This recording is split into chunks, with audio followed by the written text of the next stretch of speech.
예수님께서 이 땅에 오셔서 공생애를 시작하시면서 다양한 표적을 행하시고 권세 있는 가르침으로 가르치셨을 때 사람들은 다양한 반응을 나타냈습니다. 예수님에게 귀신이 들려서 눈이 멀고 말을 하지 못하는 사람을 데려왔을 때 예수님께서 고쳐주셨습니다. 그러자 마태복음 12장 23절 24절을 보면 무리가 다 놀라 이르되 이는 다윗의 자손이 아니냐 하니 바리새인들은 듣고 이르되 이가 귀신의 왕 바알세불을 힘입지 않고는 귀신을 쫓아내지 못하느니라 하거늘. 자, 이렇게 반응을 합니다. 그곳에 어떤 무리들은 이분 다윗의 자손 아니냐 이렇게 반응을 했는가 하면 바리새인들은 귀신의 왕 바알세불을 힘입은 자라고 이렇게 반응을 했습니다. 그런가 하면 마태복음 14장 1절 2절을 보면 그때에 분봉왕 헤롯이 예수의 소문을 듣고 그 신하들에게 이르되 이는 세례 요한이라 그가 죽은 자 가운데서 살아났으니 그러므로 이런 능력이 그 속에서 역사하는도다 하더라 그럽니다. 세례 요한을 죽인 헤롯은 그렇게 말해요. 죽은 세례 요한이 살아서 그 속에서 역사한다. 자, 이렇게 반응을 했습니다. 또 다른 사람들 마태복음 27장 62절 63절을 보면 그 이튿날은 준비일 다음 날이라 대제사장들과 바리새인들이 함께 빌라도에게 모여 이르되 주여 저 속이던 자가 살아있을 때 말하되 내가 사흘 후에 다시 살아나리라는 것을 우리가 기억하노니 이렇게 말을 합니다. 예수님께서 십자가에서 우리 대신 대속의 죽음을 죽으신 후에 대제사장과 바리새인들이 와서 하는 말이 저 속이던 자, 예수님을 가리켜서 저 속이던 자라. 자, 이렇게 표현을 했습니다. 그런가 하면 바울 사도가 가이사랴에 있는 로마 총독 벨릭스에게 보내졌을 때 대제사장 아나니와 변호사 더둘로가 와서 바울을 고발하는 마을 가운데 사도행전 24장 5절을 보면 우리가 보니 이 사람은 전염병 같은 자라 천하에 흩어진 유대인을 다 소유하게 하는 자요 나사렛 이단의 우두머리라. 자, 이렇게 또 표현을 합니다. 바울 사도를 가리켜서 나사렛 이단의 우두머리라고 이렇게 하는데 그 이유가 뭐예요? 바로 예수님께서 나사렛 출신이라는 겁니다. 저 촌동네 나사렛 출신 나사렛 예수라 이렇게 불렀습니다. 이 예수님을 바라보는 시각들이 다양한 거예요. 우리가 잘 아는 대로 빌립보 가이사랴에서 예수님께서 이제 제자들과 함께 거기에 가셨을 때 질문하시죠. 마태복음 16장 13절인데요. 예수께서 빌립보 가이사랴 지방에 이르러 제자들에게 물어 이르시되 사람들이 인자를 누구라 하느냐? 자, 이렇게 묻습니다. 예수님이 제자들에게 야, 사람들이 나를 누구라고 그래? 하고 물어보셨어요. 이 질문을 듣고 제자들이 대답을 합니다. 마태복음 16장 14절을 보면 이르되 더러는 세례 요한, 더러는 엘리야, 어떤 이는 예레미야나 선지자 중에 하나라 하나이다. 아마 선지자로 본 것 같아요. 많은 사람들이.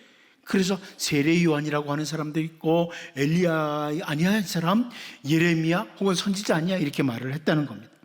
그 대답을 들으신 주 예수님께서 제자들에게 너희는 나를 누구라고 하느냐? 자, 이렇게 질문하십니다. 그때 마태복음 16장 16절 우리가 잘 알죠? 시몬 베드로가 대답하여 이르되 주는 그리스도시요 살아계신 하나님의 아들이시니이다. 자, 이렇게 대답을 합니다. 이 시몬 베드로의 대답을 들으신 예수님께서는 베드로에게 참 네가 복이 있다 이렇게 말씀을 하셨습니다. 우리는 지금 요한복음 7장을 계속해서 살펴보고 있는데 초막절 배경으로 이 사람들이 예루살렘에 왔던 사람들이 예수님을 바라보는 시각이 참 다양하다. 예수님을 다양하게 바라봐요. 이걸 계속 보고 있습니다. 특별히 오늘 본문을 통해서 예수님을 바라보는 또 다른 시각을 가진 사람들을 우리가 본문에서 보면서 우리를 돌아보기를 원합니다. 첫 번째는 예수님께 긍정적인 반응을 보인 자들입니다. 우리 본문 31절 같이 다시 한번 읽어봅니다. 보겠습니다. 시작.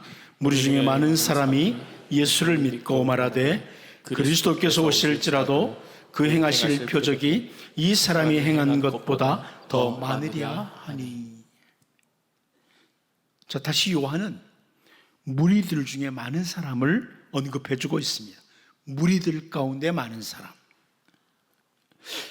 유대인들, 그러니까 유대 지도자들은 예수님을 죽이려고 했습니다. 예루살렘에 거주했던 사람들은 이 사람은 그리스도가 아니야, 이렇게 말을 했습니다. 어떤 무리들은 예수님을 향해서 이 사람 미쳤어, 이렇게 말을 했습니다. 근데 여기 또 다른 무리들이 나오고 있습니다. 오늘 본문을 보면 무리 중에 많은 사람이 예수님을 믿었다, 자, 이렇게 표현을 합니다. 이 구절을 보면서 대부분의 신학자들은 동일한 말을 합니다. 이 무리들이 예수님을 영접하고 예수님을 받아들이고 이제 그리스도의 사람이 되었다, 이것을 의미하지 않는다는 말씀입니다. 이 무리들은 예수님을 바라보면서 긍정적인 반응을 보인 거. 이분 좋은 분, 이렇게 말이죠. 왜 이 사람들이 긍정적인 반응을 보이는가 하면은 요한복음 10장 32절 33절을 보면 예수께서 대답하시되 내가 아버지로 말미암아 여러 가지 선한 일로 너희에게 보였거늘 그 중에 어떤 일로 나를 돌려치려 하느냐? 유대인들이 대답하되 선한 일로 말미암아 우리가 너를 돌로 치려는 것이 아니라 신성모독으로 인함이니 네가 사람이 되어 자칭 하나님이라 함이로라, 이렇게 표현합니다. 그러니까 예수님도 여러 가지 선한 일을 하셨다고 말씀하셨고 유대인들도 선한 일을 했다는 걸 인정하는 거예요. 예수님께서 다양한 표적과 가르침으로 여러 가지 선한 일을 하시니까 예수님을 좋은 분으로 긍정적으로 받아들인 겁니다. 오늘날에도 예수님을 4대 성인 중에 한 분, 인류 역사 가운데 4대 성인 중에 한 분, 선한 일 하신 분, 선한 삶을 사신 분, 이렇게 긍정적인 반응을 보이면서 하지만 예수님을 나를 구원하실 구주, 주인으로 모시지 않는 사람들이 많습니다. 예수님 좋은 분이지, 하지만 예수님은 나의 구주라고, 예수님은 나의 주님이시라고 이렇게 믿지 않는 사람들이 많다는 말씀입니다. 여러분, 우리는 예수님을 향해서 단순히 좋은 분, 선한 일 하신 분, 이렇게 긍정적인 반응 정도가 아니라 예수님은 나를 억만 죄악 가운데서 구원하신 구원 주님, 구세 주님, 그리고 예수님은 나의 주님, 이렇게 주님으로 모시고 살아가는 복 있는 주님의 백성으로 살 수 있기를 바랍니다. 두 번째, 이들이 그리스도에게 가진 그들의 기대가 있다는 겁니다. 그리스도에게 가진 그들의 기대라. 우리 본문 31절을 같이 한번 다시 읽어보겠습니다. 봅니다. 시작. 무리 중에 많은 사람이 예수를 믿고 말하되 그리스도께서 오실지라도 그 행하실 표적이 이 사람이 행한 것보다 더 많으랴 하니. 초막절에 예루살렘에 온 이 무리들이나 당시 유대 지도자들, 유대인들이 그리스도 메시아에 대해서 가지고 있던 기대가 있었습니다. 여러분, 메시아는 히브리어로 메시아라고 합니다. 그리고 헬라어로는 그리스도라고 합니다. 같은 표현이에요.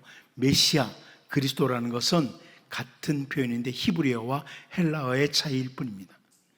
근데 선지자 이사야가 장차 도래할 메시아 시대, 그리스도 시대에 그 그리스도에 대해서, 오실 메시아에 대해서 예언한 내용이 있는데 그 가운데 이사야 35장 5절 6절을 보면, 자, 그때 메시아가 오시면, 그때 그리스도가 오시면 그때 맹인의 눈이 밝을 것이며 못 듣는 사람의 귀가 열릴 것이며 그때 저는 자는 사슴같이 뛸 것이며 말 못하는 자의 혀는 노래하리니 이는 광야에서 물이 솟겠고 사막에서 시내가 흐를 것임이라. 자, 이렇게 예언을 했습니다.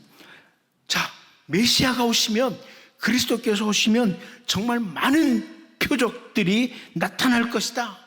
이런 선지자 이사야의 예언입니다. 그러기에 예수님께서 제자들과 함께 나인이라고 하는 성으로 가시다가 한 과부의 죽은 아들, 청년을 살리셨는데, 이 예수님에 대한 소문이 온 유대와 사방에 두루 퍼졌습니다.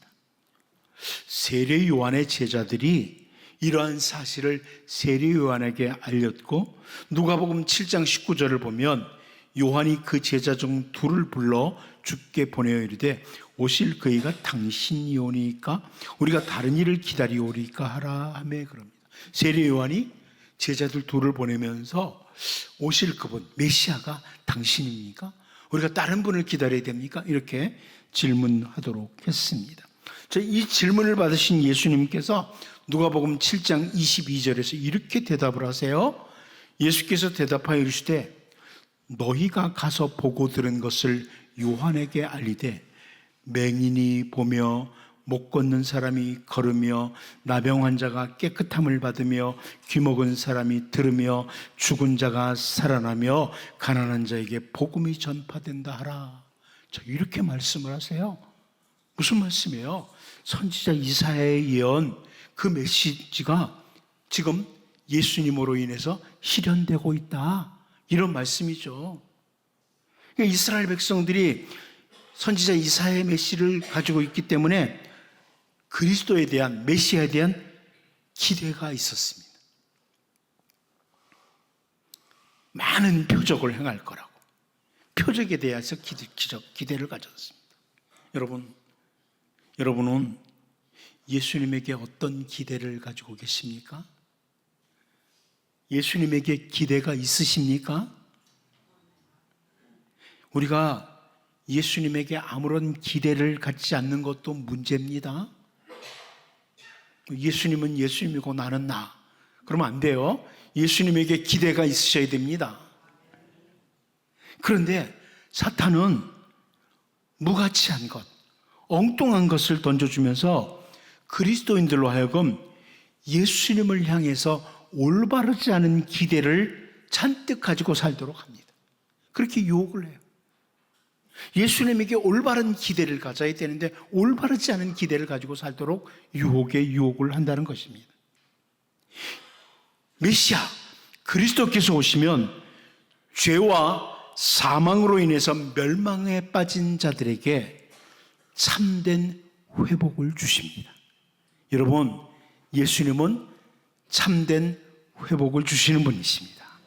진정한 회복을 주시는 분이세요. 선지자 이사야의 메시를 통해서 사실 주시는 말씀은 뭐냐면 회복인 거예요. 메시아가 오시면 회복의 역사가 일어난다. 참된 회복이 일어난다.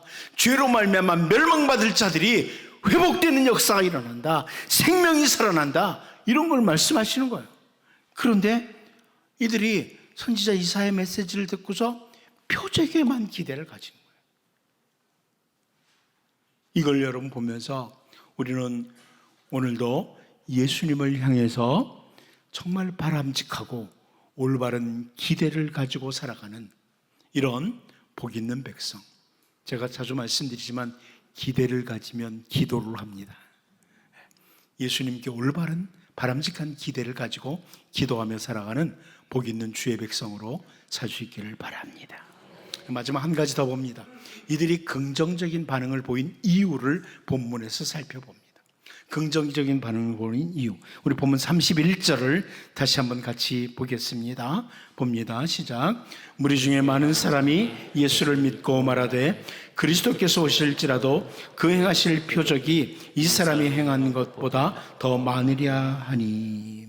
이 사람들은 메시아 그리스도께서 오시면 하실 사역에 대한 사역의 본질을 오해하고 있는 거예요. 사역의 본질, 메시아의 사역의 본질을 오해하고 그 가지고 있는 기대, 그 대망으로 인해서 표적이 나타나네 하면서 예수님으로 인해서 실현되고 있다고 바라보면서 예수님께 긍정적인 반응을 보인 거예요.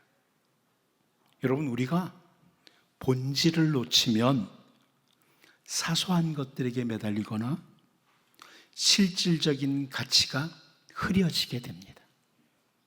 본질을 놓치면 사소한 것들에게 매이거나 실질적인 가치가 흐려지게 됩니다. 바빌로니아 제국의 느부갓네살 왕이 어느 날 꿈을 꿉니다. 그런데 꿈을 꿨는데 어떤 꿈이었는지 잊어버린 거예요. 당연히 그 해석도 못하죠. 그런데 자기가 왕이라고 바빌로니아에 있는 그 박사들에게 내가 어젯밤에 꾼 꿈에 대해서 얘기해. 무슨 꿈 꿨는지. 그리고 해석을 말하라고 합니다. 여러분, 옆에 사람 어젯밤에 꾼 꿈 알아요? 알 수가 없죠. 누구도 못합니다.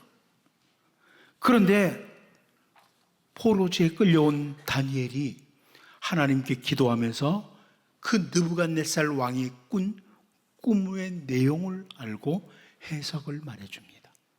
다니엘서 2장 31절에서 33절을 보면 왕이여, 왕이 한 큰 신상을 보셨나이다. 그 신상이 왕이 앞에 섰는데 크고 광채가 매우 찬란하며 그 모양이 심히 두려우니 그 우상의 머리는 순금이요 가슴과 두 팔은 은이요 배와 넓적다리는 노시요 그 종아리는 쇠요 그 발은 얼마는 쇠요 얼마는 진흙이었나이다. 이렇게 그 느부갓네살이 꾼 꿈을 말을 합니다. 그리고 마지막으로 사람이 손대지 않은 돌이 나와서 이 신상을 깨트려 버렸다는 겁니다. 다니엘이 그것을 해석해 줍니다. 큰 신상 중에 금으로 된 머리 부분은 바빌로니아 제국의 당시 느부갓네살입니다. 바빌로니아 제국이 영원한 것이 아니라 그 다음에는 이제 가슴과 두 팔은 은이라고 그랬는데 다음 나라가 나타납니다. 여러분 잘 아는 것처럼 페르시아 제국이 일어납니다. 바빌로니아 제국, 그 다음에 페르시아 제국이 일어납니다. 그리고 그 다음에 일어나는 배와 넓적다리는 노시라고 여러분 잘 아는 알렉산더와 함께 헬라 제국이 일어납니다. 그 다음에 이제 발에 얼마는 쇠요 얼마는 진흙이었나 이렇게 나오는데 이것은 로마 제국을 가리킵니다.